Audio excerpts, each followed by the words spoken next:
자, 오늘부터 당분간 그리스도인의 특권이라는 주제를 가지고 함께 말씀을 나누게 될 텐데요. 우리가 예수님을 믿고 살아가게 되는 것이 얼마나 복된 삶인지 우리가 이제 말씀들을 통해서 확인하는 것이 참 중요합니다. 왜냐하면 우리 이번 한 해 우리 공동체 비전이 뭐죠?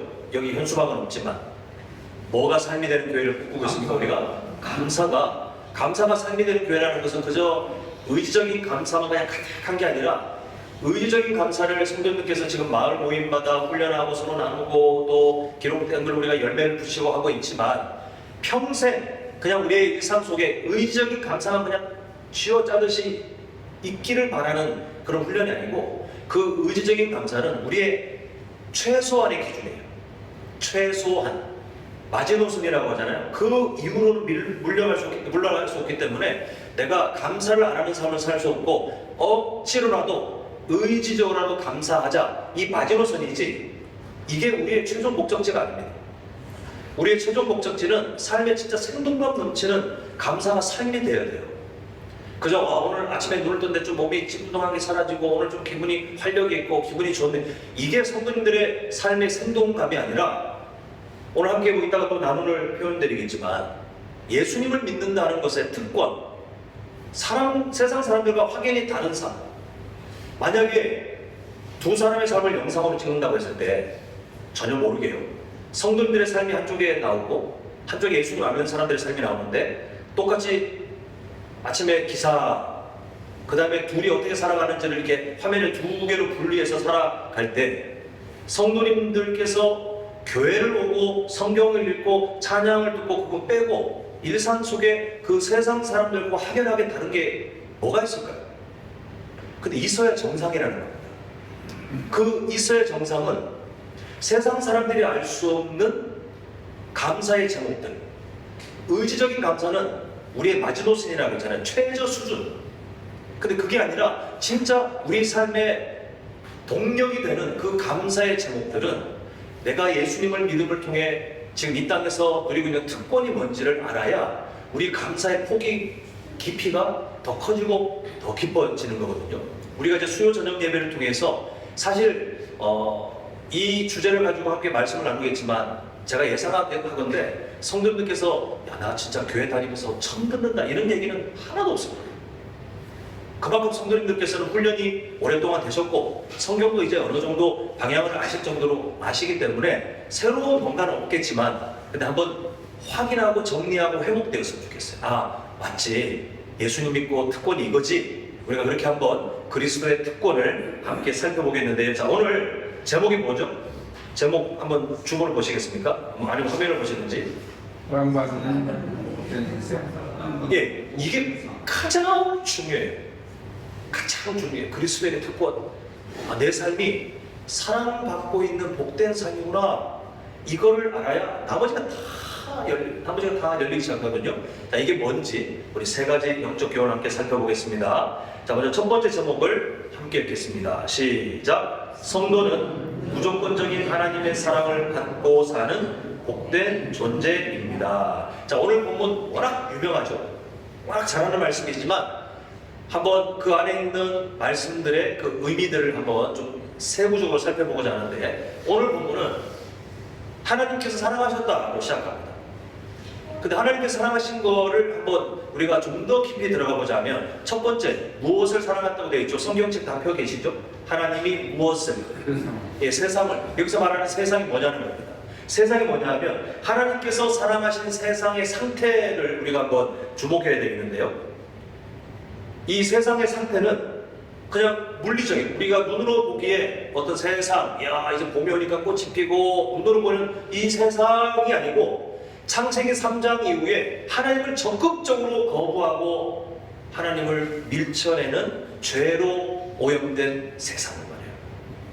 우리가 칼빈주의 5대 교리의 첫 번째 주제, 화면에도 나와 있지만 무슨 타락이죠?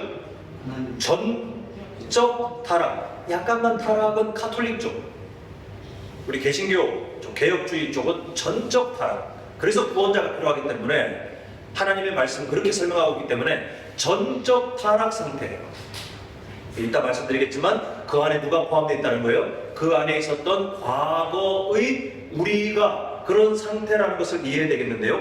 결국 오늘 본문 말씀을 좀 더 뉘앙스를 살려서 그냥 억지로 한번 바꿔보자면, 하나님을 적극적으로 무시하는 세상을 사랑하사라고 출발해야 맞아요. 그냥 하나님이 세상을 사랑하사는 우리가 너무 무미건조하게 읽을 수 있고, 성도님들이 이제 딱 보시면 앞으로 이제 이 말씀을 암송하시든 읽으시든 또 묵상하실 때 세상이라는 단어 딱 맞추시면, 맞아, 전적 타락, 다 하나님을 거부하는 세상, 구정이 나도 있었어.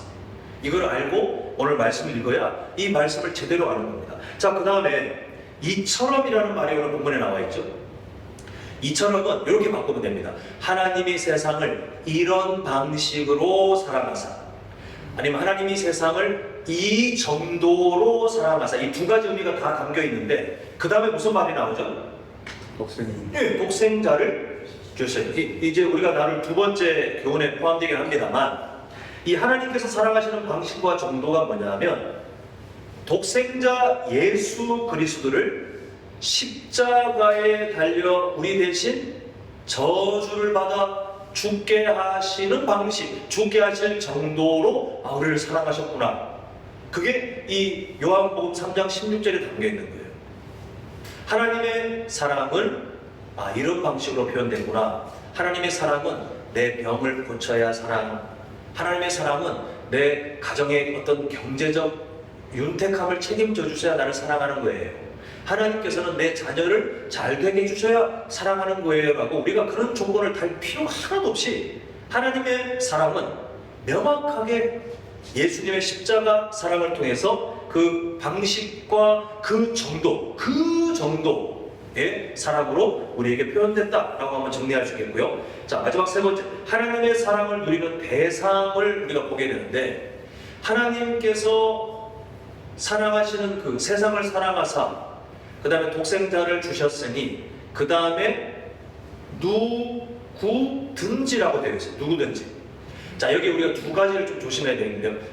권사님 화면 넘겨주셔도 됩니다. 두 가지를 조심해야 되겠는데, 첫 번째는 당시 유대인들은 자기들만 구원의 대상이라고 생각했어요. 우리들만 이스라엘이라는 혈통, 아니면 유대교의 문화를 따르는, 할례를 받고 유대교의 전통을 따라 여러 그 수많은 규칙들을 지키려고 하고 종교 지도자들을 이렇게 겁내면서 살아가는 그런 유대인들만 구원의 조건이라고, 구원의 대상이라고 생각했지만, 하나님께서는 민족, 혈통, 업적, 그 사람의 어떤 매력 다 필요 없다는 거예요.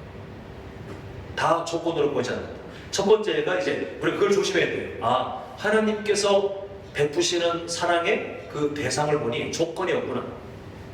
그런데 이때 조건이 없다고 해서 그러면 모든 사람에게 열려있느냐? 그건 아니죠. 하나님께서 이 세상에 있는 사람들을 구원하기로 작정한, 성도님들은 그 안에 포함되실 겁니다. 구원하기로 작정한 사람도 있고, 그 신학 용어로는 유기, 구원하지 않고 그냥 방치하기로 작정한 사람들도 계셔요. 하나님 왜 그러세요? 라고 우리가 아무리 따져봐야 그건 하나님의 구원 계획, 우리가 뭐라고 할 수 없어요. 누가 더 착하고 안 착하고, 기준이 아무것도 없어요. 하나님의 절대적인 주권 아래 어떤 사람은 구원하기로 작정하시고, 어떤 사람은 구원하지 않고 유기, 그냥 그대로 구원받지 못하도록 내버려 두시는, 원래 상태로 그냥 그대로 저주를 받아 영원한 벌에 던져지도록 두시는, 이 두 가지 다른 방식이 있으나, 구원하기로 작정한 사람들 안에서는 누구든지라는 말에 담겨진 것처럼 하나님의 그 구원 계획은 조건 없더라. 세상에 어떤 조건도 없더라. 저 사람이 누구의 혈통이다, 누구의 자녀다, 뭘 했다, 아무런 조건도 없더라. 공평하게 구원해 주셨다. 우리가 그렇게 믿음의 고백을 이미 하고 있습니다.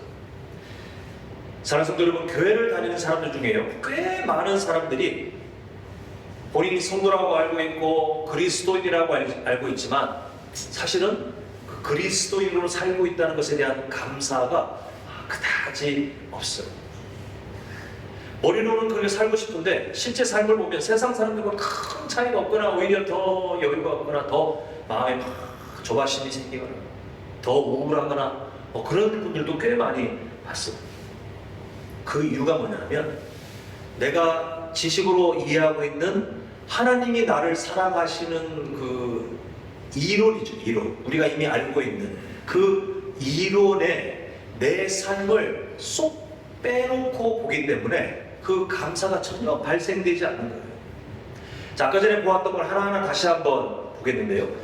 하나님이 세상을 이처럼 사랑하사의 그 세상은 전적 타락 상태라고 했습니다. 그런데 모태신앙이든 아니든 성도님들이 예수님을 인격적으로 믿기 전의 상태는 죄송하지만 하나님께 저주받아 마땅한 상태였어요. 다 동의하시죠? 지금 아니시니까 우리 자유롭게 다 그런 상태였다고 성경이 말씀하고 있어요. 하나님께 버림받아도 할 말이 없는 영원한 벌, 그 지옥불에 던져져도 어떻게 항변할 수 없는 그런 상태. 하나님을 적극적으로 무시하고 거부하면서도 전혀 죄책감을 느끼지 않는 그런 상태. 예수님 믿기 전 성도님들의 상태는 그런 상태였어요. 그런데 그런 전적 타락 상태라는 성경이 말하는 진리에서 이걸 나를 쏙 빼가지고 머리로는 아는데 그 안에 내가 있었다는 것을 그다지 기억하지 않거나 의미를 두지 않을 때 그때 우리 삶의 감사가 다 무너져요. 성도님들께서 만약에 뭐 그런 경우는 절대 없어야 되겠지만 어떤 큰 사기를 당해가지고 하루아침에 빚더미가 됐어요. 빚더미. 이제는 앞으로 그 소생될 다시 삶이 나아질 기미가 전혀 없을 정도로 빚더미가 됐어요. 얼마나 절망이겠습니까? 근데 누군가가 어떤 재력가가 성도님들의 삶을 보고 너무 불쌍해서 자기 이름을 밝히지 않고 어떤 보상도 바라지 않고 그 빚을 다 탕감해 준다면 성도님들께서 그 소식을 들었다면 뭐 감사하네 이러실까요? 그 돈 몇 푼의 차이에 대해서도 성도님들 아마 뭐 그런 일이 있으면 막 감격해서 눈물을 흘리면서 내가 그 사람을 알아야 은혜를 갚는데 그 생각하면 너무 막 기뻐가지고 막 춤추고 싶고 사람들 막 자랑하고 싶고 그러지 않겠습니까? 근데 그렇게 되는 이유가 뭐냐면 내가 이제는 완전 파산이구나, 나에게 미래가 없구나, 이 절망적인 상태를 알고 있어야 내 그 받은 은혜가 진실되게 다가와서 감사하게 되는데 그 절망적인 상태를 전혀 모르는 현실 감각이 떨어진 사람은요, 누가 그를 도와줬다고 해도 그다지 만약에 철없는 어린아이한테 야 너 저기 부모님이 너한테 빚을 수백억을 물려줬는데 너 인생 사실은 너 완전 망한 인생인데 누가 도와줬다? 저 뒤에 제 딸이 있지만 초등학교 1학년이나 유치원생한테 그 설명하니까 이해할 것 같습니까? 그게 뭔데야? 전혀 이해하지 못해요. 철이 없어요. 이해하지 못해요.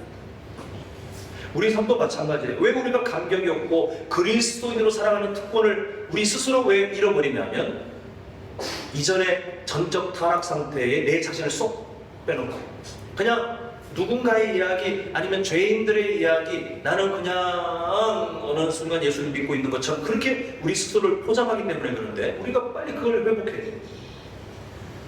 그리고 예수님의 십자가 사랑이라는 방식, 예수님의 십자가 사랑이라는 정도를 우리가 보았잖아요. 근데 거기서도 우리를 쏙 빼요.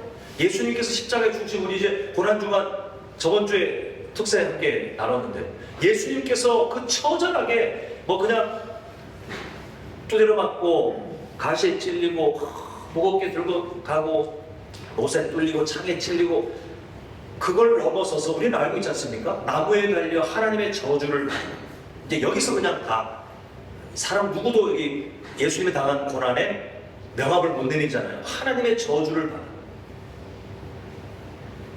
그 나무에 달려서 하나님께 징계를 받아 죽으셨던 그 예수님. 근데 그게 나를 쏙 빼는 거예요. 죄인들을 위하여 예수님께서 고난주가. 근데 그게 누구 때문이에요? 바로 우리 때문에. 십자가에 달려 계신 예수님을 보면서 빈정거렸던 얼마나 부끄러운 삶입니까? 호산나 다윗의. 그런데 며칠 만에 싹 변질돼가지고 예수님을 모욕하고 저주하고. 근데 성경적으로는 그 자리에 우리가 있었다는 거예요. 그 예수님의 십자가 사랑에서 우리를 빼면 우리는 절대로 감사가 살아나지 않습니다. 늘 생각하셔야 돼요. 예수님의 십자가 사랑, 그 고통을 생각하라는 게 아니라, 맞아, 과거에 전적 타락 상태였던 나를 위해 예수님 그렇게 죽으셨고, 지금의 연약한 나를 위해서 미리 그 사랑을 이루신 주. 이거 생각해야 우리가 그리스도인으로서의 그 누리는 특권을 우리는 회복할 수 있어요. 그리고 우리가 무조건적인 사랑, 세상은요 권력이 있거나 돈이 많은 사람한테 우선적으로 혜택을 제공하고 있어요. 세상은 공평하지 않아요. 성경도 살아보서 아시잖아요. 세상은 절대 공평하지 않아요. 지금도 계급사회가 형성되어 있어요. 근데 하나님께서 우리한테 세상의 그 조건들 전혀 보지 않고 있는 그대로, 그저 하나님 사랑이라는 그 조건 하나 딱 가지고 우리를 구원하신 그 사랑, 우리가 그 은혜를 기억해야 됩니다. 오늘 다른 건 몰라도요, 오늘 정말 다른 건 다 잊어버려도 상관없습니다. 뭐 신앙 용어고 뭐고 다 잊어버려도 상관없는데, 한번 저를 따라합니다. 내가 이토록 하나님의 사랑을 받고 살다니. 네, 그게 오늘 우리가 도착할 목적지예요. 오늘 우리가 꼭 그 진리를 회복해야 되고 우리의 신앙 고백이 다시 살아나야 됩니다. 자, 그러면 두 번째 보겠습니다. 두 번째 제목 함께 읽겠습니다. 시작. 예수님의 십자가 사랑을 인간의 사랑으로. 자, 아까 전 우리가 세 가지 잠시 정리할 때 두 번째, 예수님 하나님의 사랑은 어떤 방식으로 나타났습니까? 하나님의 사랑은 어느 정도로 나타났습니까를 보았잖아요. 예수님의 십자가 사랑이라는 방식, 예수님의 십자가 사랑이라는 정도. 그걸 조금만 더 자세하게 보이는데, 우리 본 것처럼 하나님이 세상을 이처럼 사랑하사, 그 다음에 뭐라고 우리가 암송하죠? 독생자를 주셨으니라고 되어 있는데, 독생자의 의미가 뭐냐면 그냥 하나뿐인 아들, 독자의 의미가 아니고 하나님께 가장 소중한 존재예요.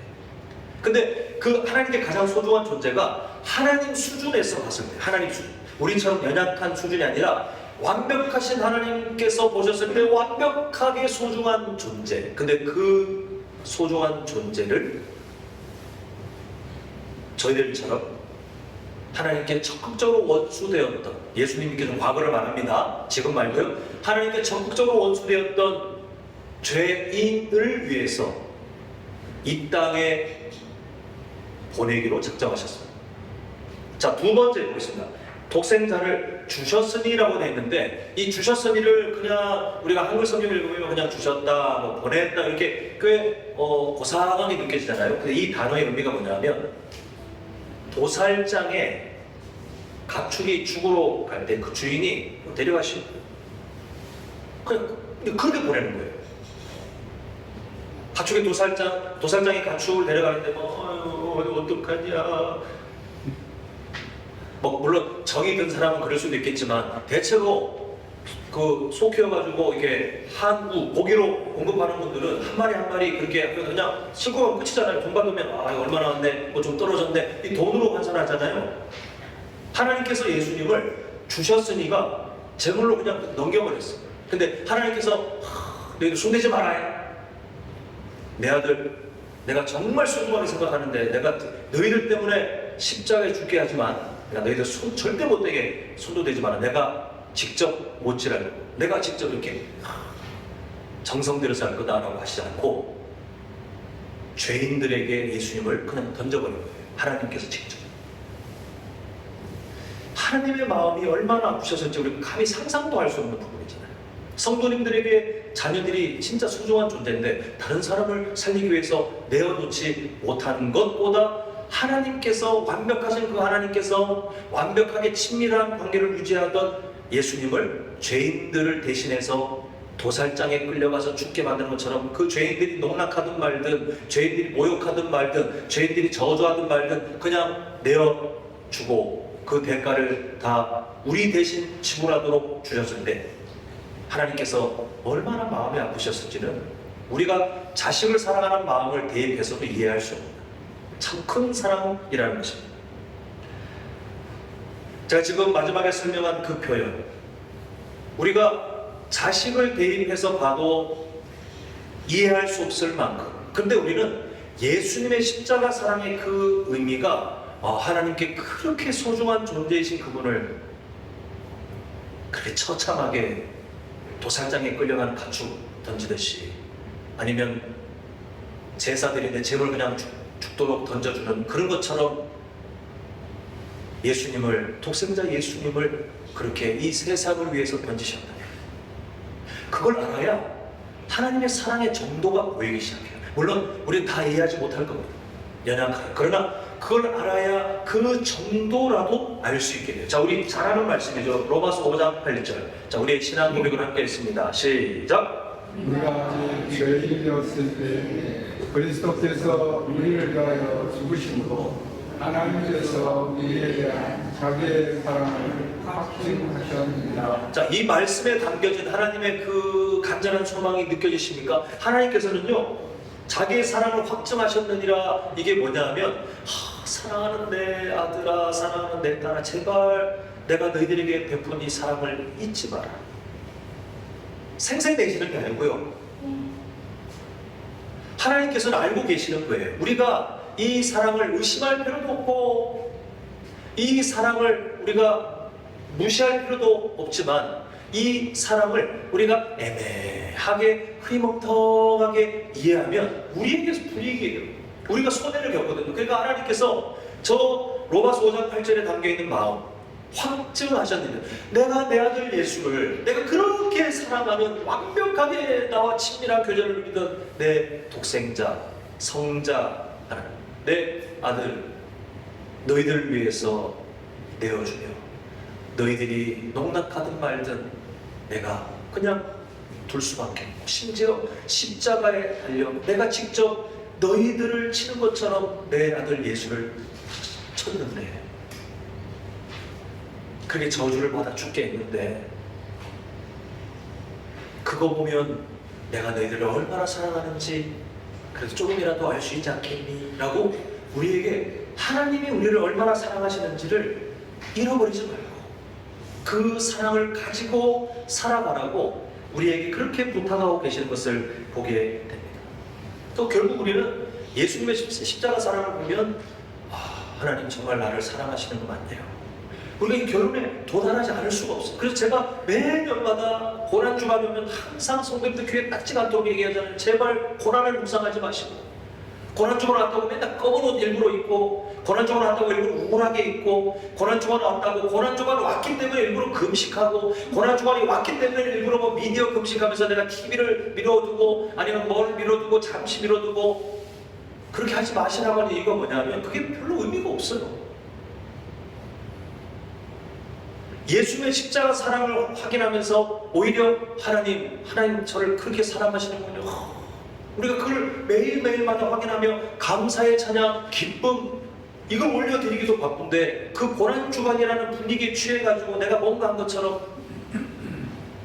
그게 종교행위거든요. 내가 뭔가 했기 때문에 만족하는 거야. 일주일 동안 내가 뭔가 했어. 근데 부활절과 함께 다시 다 회복했다. TV도 다시 회복하고, 게임도 회복하고, 내가 세상의 문화도 회복하고, 음식 먹는 것도 열심히 회복하고, 고난주간만 잠시, 또 다음 해 되면 고난주간만 잠시 우울하게 있다가 또 부활절 되면 다 함께 회복해서 또 내 삶으로 돌아가고, 이게 무슨 의미가 있어요? 예수님의 십자가 사랑을 마주하면 기쁠 수밖에 없어요. 저는 그래서 고난주간은 우리에게 기쁨이 회복되는 기간이라고 생각해요.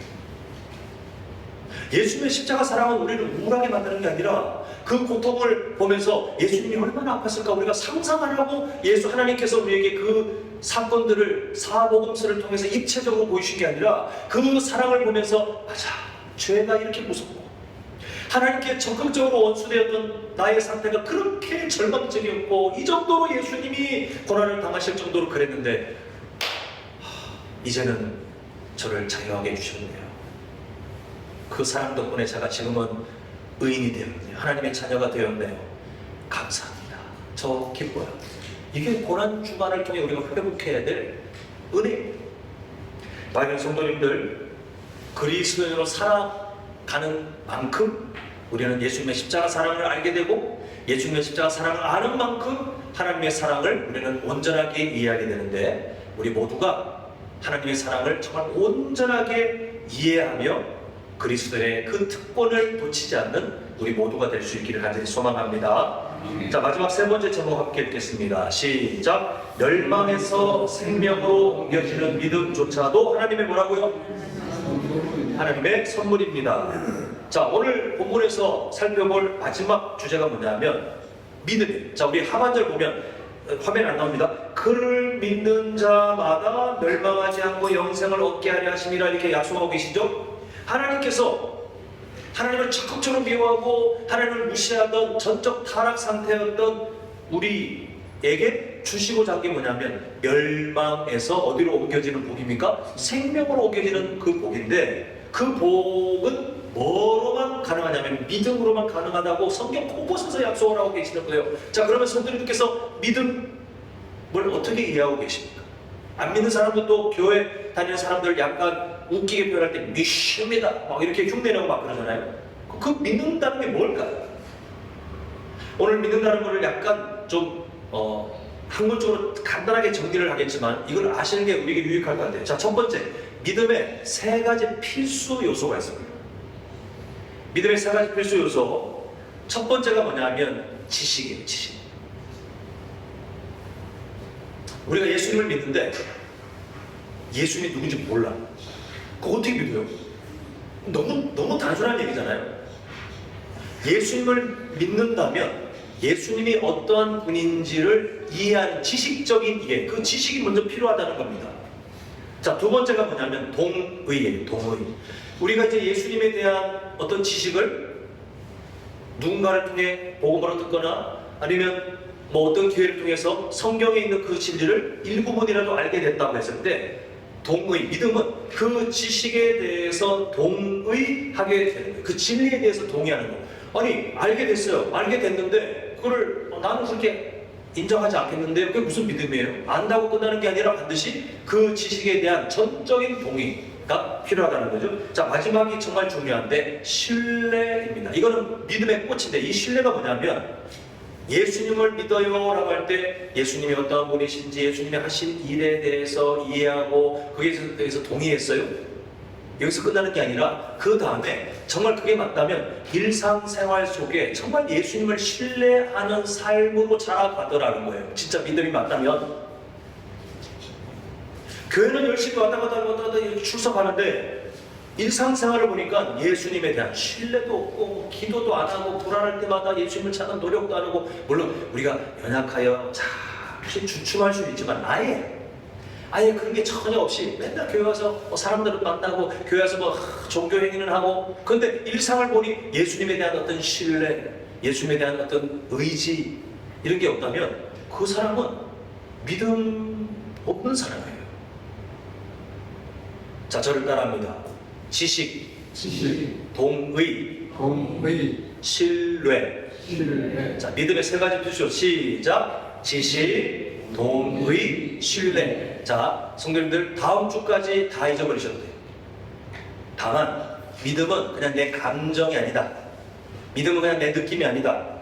아주 분명하게 알고 동의하고 내 삶에 그게 증명되는 것이 믿음이구나. 대략적으로 그냥 그렇게 알고 계셔도 우리에게 좋을 것 같아요. 자, 그 다음에 두 번째가 뭐냐면 믿음의 기원. 이건 정말 조심해 하셔야 될 부분인데, 교회를 다니는 분들 중에 많은 사람이 나는 예수님을 믿기로 했어요 이렇게 생각해요. 나는 예수님을 믿기로 했어요. 근데 성경은 그렇지 않다라고 말합니다. 자, 화면에 에베소서 2장 8절 우리 함께 읽겠습니다. 시작. 너희는 그 은혜에 의하여 믿음으로 말미암아 구원을 받았으니 이것은 너희에게서 난 것이 아니요. 그 다음 뭐라고 되죠? 자, 선물, 하나님의 선물이라고 하는 게 그 뭐가 선물이냐? 사용된 이 단어들 문법을 보면 이 선물에 믿음과 구원이 다 들어가 있습니다. 그러니까 구원만 선물이 아니고 믿음도 누가 주시는 거라는 거예요. 바로 그 전에 있는 너희에게서 믿음이 난 것이 아니요, 너희에게서 구원이 난 것이 아니요, 이것처럼 너희에게서 믿음이 난 것이 아니고 누구의 선물이다? 하나님께서 그 믿음을 선물로 주셨다라고 성경은 우리에게 말씀하고 있습니다.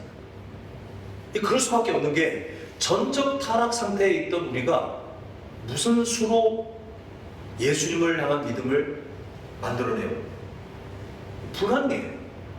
그래서 우리는 이런 고백이 가장 올바래요. 나는 하나님께서 주신 믿음을 통하여 구원을 누리게 되었습니다. 이게 성도님들께서 믿음에 대한 가장 안전하고 정확한 신학적 표현입니다. 자, 저를 따라합니다. 나는 하나님께서 주신 믿음을 통하여 구원을 누리게 되었습니다. 예, 우리가 예수님을 내가 믿음일까? 아니고, 내가 갖고 있는, 내가 믿고 있는 그 믿음 때문도 아니고, 믿음을 통하여, 이 통하여라는 말을 절대 잊으시면 안 돼요. 믿음을 통하여 우리는 구원도 믿음도 하나님께 선물로 받았습니다. 자, 우리 이때 조금만 더 생각해 보면요, 하나님께서 우리를 얼마나 세심하게 배려하시는지 우리가 그 사랑을 한번 확인하게 되는데, 한번 잘 들어보십시오. 만약에 하나님께서 성도님들께 돈으로도 구원받지 못한다, 어떤 업적으로도 구원받지 못한다, 오직 내 아들 예수를 믿는 믿음으로 구원받을 수 있으니 내 아들 예수를 잘 믿어봐라. 우리가 하는 뭔가 그럴싸해 보이지만, 내 아들 예수를 잘 믿어봐라 이렇게 하셨잖아요. 그러면 우리 다 실패해요. 돈으로도 구원 못 받는 거 맞고, 어떤 업적을 통해 구원 못 받는 거 맞는데, 하나님께서 믿음을 통해서 받는데, 그 믿음을 네가 한번 만들어봐라. 그거는 네가 이뤄야 돼. 내 아들 예수를 네가 한번 믿는 걸 내가 보고 내가 구원을 줄게 라고 하셨으면 우리 다 실패했다. 우리는 스스로 구원에 이르는 그 믿음을 우리는 만들어낼 능력이 없어요. 우리 다 아시잖아요. 얼마나 연약한지, 우리의 마음이 얼마나 갈대처럼 작심삼일 막 왔다 갔다 얼마든지 상황에 따라 돌변할 수 있는 연약한 상태라는 거 아시잖아요. 그런데 하나님께서 그런 연약한 우리에게 믿음을 선물로 주시면, 그리고 그 믿음을 그냥 두시는 게 아니라 우리가 칼빈주의 5대 교리의 마지막 성도의 견인, 성도로 살아가도록 결국은 하나님께서 견디게 하시고 인내하게 하셔서 훗날 천국의 삶을 누리도록 하나님께서 그 모든 삶을 책임진다가 우리가 갖고 있는 개혁주의에 포함된 교회의 신앙 고백이에요. 우리가 뭔가를 잘해서가 아니에요. 이 세상의 연약한 상태에 있다 할지라도 우리가 섣불리 저 사람을 정죄하고 포기하고 그렇게 하지 말아야 될 것이, 하나님의 그 성도의 견인, 성도로서 견디고 인내하는 그 능력은 우리가 알지 못하는 어느 때에 밑바닥과 같은 사람조차도 부르셔서 다시 하나님의 놀라운 사명자로 세우시는 일들이 교회 역사에 비일비재하게 많기 때문에 우리가 마치 나는 괜찮은, 나는 좀 떳떳하고 나는 전혀 문제가 없는 것처럼 다른 사람을 정죄하고 할, 우리가 그럴 자격이 없어요. 우리는 그저 나 같은 사람이 예수님을 믿게 되었다니 감사합니다. 혹시 눈에 믿음이 연약한 사람이 보이거나 아니면 마치 그 신앙생활을 멈춘 것 같은 사람을 만약에 아신다면 정죄하고 손가락질하고 야단치고 포기할 게 아니라 믿음으로 고백하는 거예요. 하나님의 은혜가 결국 우리를 견디게 하고 인내하게 하여 하나님께서 기뻐하시는 삶으로 반드시 인도하시는데, 주님 그때가 언제인지 모르겠지만 저 형제가, 저 자매가 어서 속히 그 은혜를 누리고 다시 회복되기를 간구합니다. 우리는 그냥 그렇게 살아갈 수밖에 없어요. 그 믿음조차도 선물로 받았기에, 지금 우리가 예수님을 믿고 있는 이 믿음조차도 하나님이 선물로 주신 거기에, 이게 마치 나의 어떤 능력처럼 나는 누구보다 잘 믿고 있고 저 사람은 나보다 못 믿고 있고 등급을 매길 수 있는 권한이 우리에게 아무것도 없어요. 우리는 그저 처음도 은혜, 중간도 은혜, 맞춰지는 그 순간도 하나님의 은혜입니다를 고백할 수밖에 없는 그런 사람이에요. 그 그리스도인으로 누리는 특권, 우리는 여기서 출발할 수밖에 없습니다. 그래서 오늘 결론이 뭐라고 그랬죠? 하나님이 이토록 나를 사랑하신다. 하나님께서 정말 나를 이렇게 사랑하신다. 여기서 모든 것들이 출발돼요. 이제 말씀을 맺겠습니다. 오늘 나눈 세 가지 영적 교훈 우리 제목만 한번 쭉 이어서 함께 보도록 하겠습니다. 자, 시작. 성도는 무조건적인 하나님의 사랑을 받고 사는 복된 존재입니다. 자, 두 번째. 자, 시작. 예수님의 십자가 사랑을 아는 만큼 하나님의 사랑도 올바로 알 수 있습니다. 자, 마지막. 시작. 멸망에서 생명으로 옮겨지는 믿음조차도 하나님의 선물입니다. 다 하나님의 은혜예요.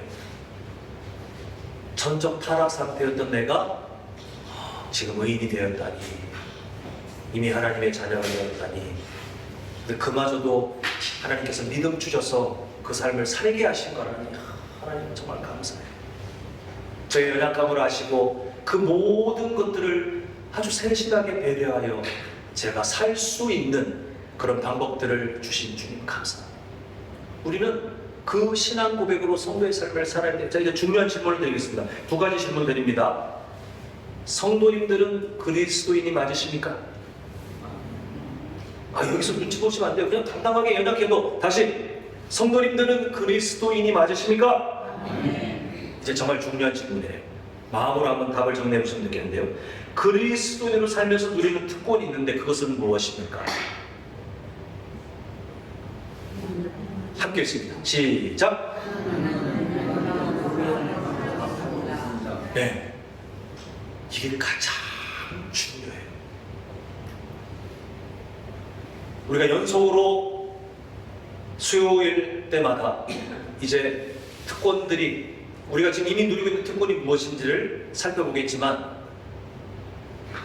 이게 무너지면 그 뒤에 게 딱 무너져요. 근데 이 신앙 고백이 매일마다 살아나시면요, 성도님들 정말 생동감 넘치는 삶을 살 수 있어요. 아침에 눈을 떠서 내가 하나님의 놀라운 사랑을 받고 있구나.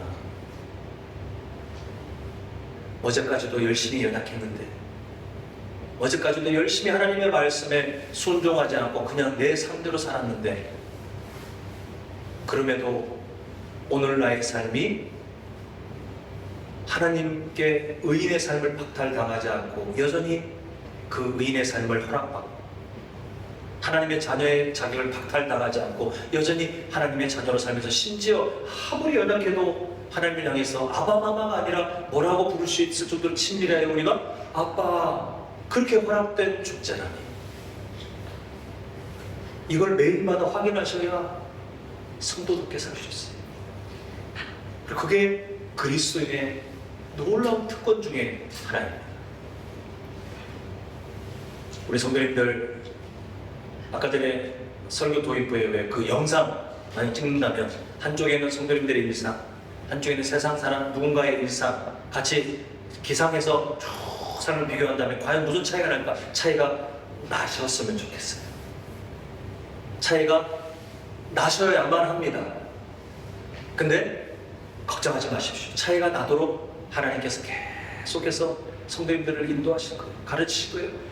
이 기회도 그 중에 하나, 이미 알고 있지만 다시 기억하고, 이미 알고 있지만 다시 마음속에 새기라고, 이미 알고 있지만 다시 마음속에 붙들고 매일마다 그 신앙 고백으로 살아가도록 하나님께서 부르고 계시는 그 은혜를 따라 우리 모두가 나는 하나님의 놀라운 사랑을 받고 있습니다, 이 삶으로 매일을 잘 견디시고 인내하고 승리하는 우리 모두의 삶이 되시기를 간절히 축원합니다.